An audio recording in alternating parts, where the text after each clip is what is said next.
Je m'exprime aujourd'hui devant vous à la suite de ce drame absolu. Je m'exprime aujourd'hui devant vous à la suite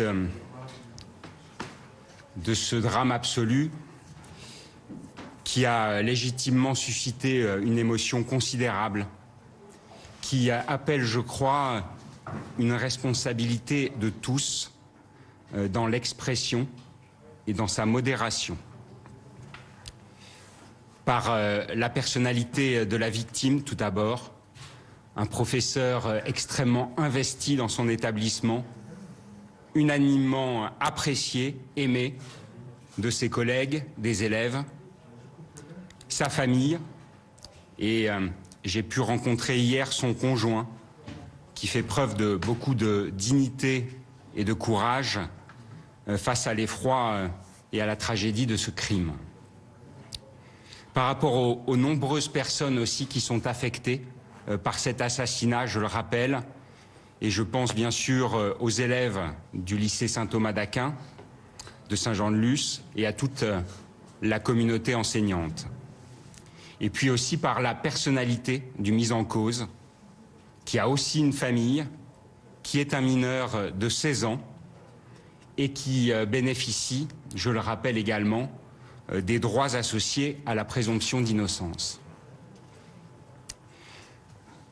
Ce que je voudrais souligner en second lieu, c'est la mobilisation et la réactivité de tous ceux qui ont dû intervenir sur les lieux de la commission des faits.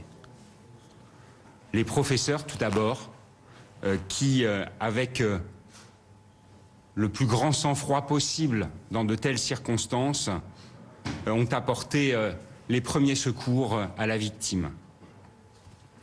Au service d'urgence, pompiers, SAMU également, qui ont tout mis en œuvre pendant 1 heure pour tenter de réanimer cette dernière. Les intervenants aussi de la cellule psychologique uniquement constituée par le centre hospitalier et par le rectorat pour venir au soutien des élèves extrêmement marqués et choqués bien évidemment, mais également des enseignants présents dans l'établissement. Et puis les services de la sécurité publique de Saint-Jean-de-Luz qui sont intervenus très rapidement, 15 minutes après la commission des faits, et qui ont procédé à l'interpellation du mis en cause. Je le rappelle, cette enquête a été ouverte en flagrance du chef d'assassinat, c'est-à-dire de meurtre avec préméditation, et elle a été confiée au service de la police judiciaire de Bayonne. Dans ce temps extrêmement court, de nombreuses auditions, notamment des élèves, des professeurs, de l'environnement familial du mis en cause, ont été réalisées, conjuguées aux constatations qui ont été faites en matière de police technique et scientifique, d'autopsie, qui permettent aujourd'hui d'avoir une vision assez claire et objective du déroulement des faits, même s'il faut néanmoins les aborder avec précaution parce que vous l'imaginez bien, cette enquête est loin d'être terminée. Ce que je peux vous dire sur ces faits, et ce qui ressort des éléments objectifs qui ont été mis en exergue par les enquêteurs, c'est qu'ils se sont déroulés hier à 9h45 durant un cours d'espagnol. Pendant ce cours, durant lequel l'enseignante se trouvait au tableau, debout, un élève s'est levé, s'est saisi d'un rouleau de sopalin ou de sopalin, s'est approché de la porte de la classe, qu'il a verrouillée à l'aide du verrou. Il s'est ensuite dirigé vers son professeur d'espagnol, en sortant de ce sopalin un couteau de cuisine avec une lame de 18 cm. Et en s'approchant d'elle, il lui a porté un coup en levant la main droite au-dessus de la tête. Coup porté au niveau du haut de la poitrine et un geste décrit par certains témoins comme rapide, fluide, sans hésitation. Le mis en cause est alors resté debout, comme sidéré, et les élèves qui étaient présents dans la classe ont pris la fuite en courant. Cet élève mis en cause, donc, est entré dans la salle de classe voisine, jouxtant celle dans laquelle se déroulait ce cours d'espagnol. Et à ce moment-là, il faut le noter aussi et le saluer, sont intervenus deux professeurs qui lui ont demandé de lâcher son arme, ce qu'il a fait en déposant le couteau au sol, qui l'ont apaisé, maîtrisé. Et à ce moment-là, ce garçon aurait déclaré « J'ai ruiné ma vie, tout est fini ». Et il aurait fait état également de ce que quelqu'un aurait pris possession de son corps. Une autopsie de la victime a été réalisée ce matin. Des premières conclusions, il apparaît qu'un seul coup violent a été porté de haut en bas, ayant entraîné la section de l'aorte et l'atteinte du poumon droit sur une longueur d'environ 14 cm, avec une perforation du sternum. Un coup violent donc, et un coup, et c'est pour cela que je souligne ces conclusions, qui était nécessairement fatal, de sorte que les secours qui ont été portés avec le plus d'efficacité et le plus de rigueur possible ne pouvaient, en tout état de cause, pas permettre de sauver la victime. L'arme qui a été saisie est un couteau de cuisine, je l'ai dit, avec une lame d'une longueur de 18 cm, couteau de cuisine qui, manifestement, provenait du domicile du père du mis en cause et qui aurait été mis dans son sac par l'adolescent la veille de la commission des faits. Alors, ce qui interpelle, évidemment, ce sont les motivations d'un tel acte, sa prévisibilité éventuelle et la personnalité de l'auteur présumé. Sur ce plan, et je parle sous toute réserve des auditions qui continuent à se dérouler actuellement à l'heure à laquelle je vous parle. Durant sa garde à vue, le mis en cause a fait état, a mis en avant une petite voix qui lui parle, un être qu'il décrit comme égoïste, manipulateur, égocentrique, qui l'incite à faire le mal et qui lui aurait suggéré la veille de commettre un assassinat. C'est en tout cas ce qu'il a déclaré lors de sa première audition. Mais, comme je vous l'ai dit, à cette heure, le mis en cause est toujours entendu par les officiers de police judiciaire du SPJ de Bayonne. On sait aussi qu'il avait été affecté par une dispute qu'il avait eue la veille avec un camarade. Et sur ce plan, il a eu des propos un peu fluctuants, notamment avec le médecin requis pour l'examiner dans le cadre d'un examen psychiatrique.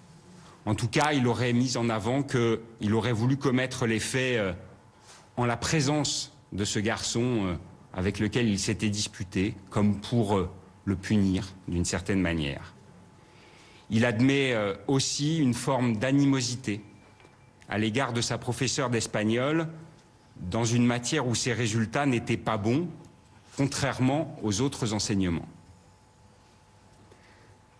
Ce mineur, cet adolescent, était jusqu'à ce jour inconnu de l'autorité judiciaire, non seulement sur le plan pénal, mais également en matière d'assistance éducative et inconnu également des services de l'aide sociale à l'enfance. C'est un garçon manifestement intelligent, travailleur, décrit comme malgré tout solitaire et maladroit dans sa relation à autrui, et qui présentait depuis l'enfance des troubles dysorthographiques et dysgraphiques. Il a fait état également de faits de harcèlement dont il aurait été victime dans son précédent établissement et qui l'aurait beaucoup affecté. En tout état de cause, il est objectivé qu'il était suivi par un médecin psychiatre, qu'il avait réalisé au mois d'octobre 2022 une tentative de suicide médicamenteuse et que depuis, il faisait l'objet d'une prescription d'antidépresseurs. Pour autant, cet adolescent a été soumis, à la demande de mon parquet, à un examen psychiatrique dont je rappelle qu'il a été réalisé dans le temps et dans les conditions de la garde à vue, de sorte qu'il appellera nécessairement des expertises complémentaires approfondies ultérieures. Cet examen révèle des traits de personnalité anxieuse, une forme d'anxiété réactionnelle pouvant perturber son discernement. Néanmoins, l'expert note l'absence de désorganisation en lien avec le déroulement des faits. Il ne retrouve en l'état aucune maladie mentale de type schizophrénie, état maniaque, mélancolie ou retard mental, ni aucune décompensation psychiatrique aiguë. Il décrit des éléments de dépression de l'adolescent évoluant depuis une année. Qu'est-ce que signifie ce premier examen ? Que cet adolescent apparaît accessible à une responsabilité pénale, sous réserve, là encore, comme je vous le disais, des expertises qui devront être ordonnées et d'une possible altération de son discernement. Au regard de l'articulation des faits, de leur évidente préparation, mon parquet ouvrira demain une information judiciaire sous la qualification de meurtre avec préméditation. J'ai bien conscience que, à cette heure, les réponses, les motivations d'un tel acte, qui à mes yeux ne présentaient aucun caractère de prévisibilité, demeurent évidemment insatisfaisantes. Et ce sera aussi tout l'enjeu de l'information judiciaire qui sera ouverte demain et qui devra s'attacher à préciser les ressorts, les mécanismes de ce passage à l'acte, en lien notamment avec une étude beaucoup plus approfondie de la personnalité du mis en cause et de son évolution, une étude bien plus approfondie que celle qui peut être réalisée dans le temps d'une garde à vue. Mais c'est en tout cas les éléments dont nous disposons aujourd'hui et qui, je l'ai dit à mes yeux, justifient pleinement l'ouverture de cette information judiciaire sous cette qualification d'assassinat. Je vous remercie. Vous allez demander le placement en détention. Mon parquet demandera le placement en détention provisoire, oui. Est-ce qu'il avait pu laisser transparaître ses intentions la veille ou quelques jours avant auprès de camarades, d'échanges particuliers? Non, je sais que c'est une rumeur qui a couru, mais vous savez, après de tels agissements, il y a beaucoup de rumeurs qui circulent. Aujourd'hui, nous n'avons pas objectivé cet élément-là. Qu'est-ce qu'il dit? Alors, comme je vous l'ai dit, il y a une audition qui est prévue en ce moment même.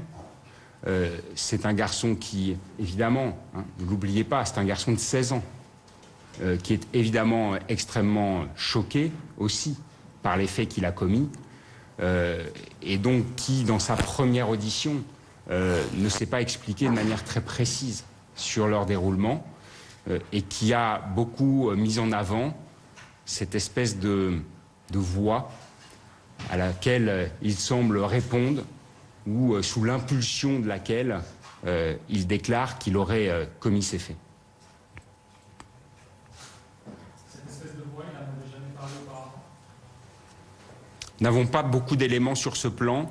Sa mère, qui a été entendue également, fait état de ce qu'il lui en aurait parlé une fois, mais qu'elle n'y avait pas nécessairement prêté plus d'attention que ça, dans la mesure où c'est un garçon qui, par ailleurs, est tout à fait articulé dans sa pensée, dans sa construction, et qui d'ailleurs est un garçon qui travaille bien scolairement et qui est bien inséré par ailleurs.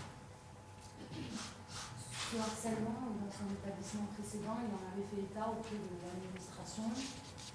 En tout cas, il n'y a aucune procédure judiciaire qui aurait été diligentée sur ces faits de harcèlement. Lui était négatif à certaines substances. Alors, des prélèvements ont bien sûr été réalisés, qui sont en cours d'exploitation, de sorte que je ne peux pas vous répondre sur ce plan-là à l'heure actuelle.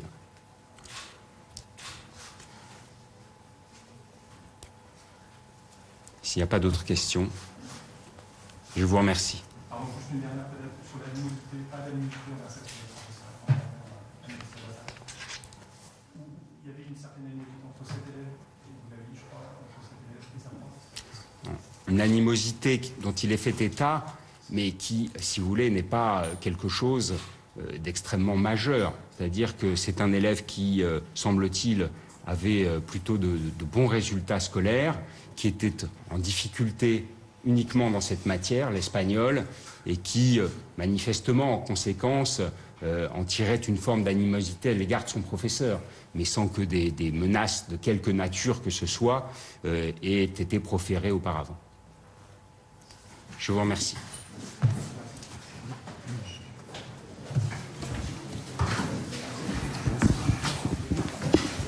C'est bon.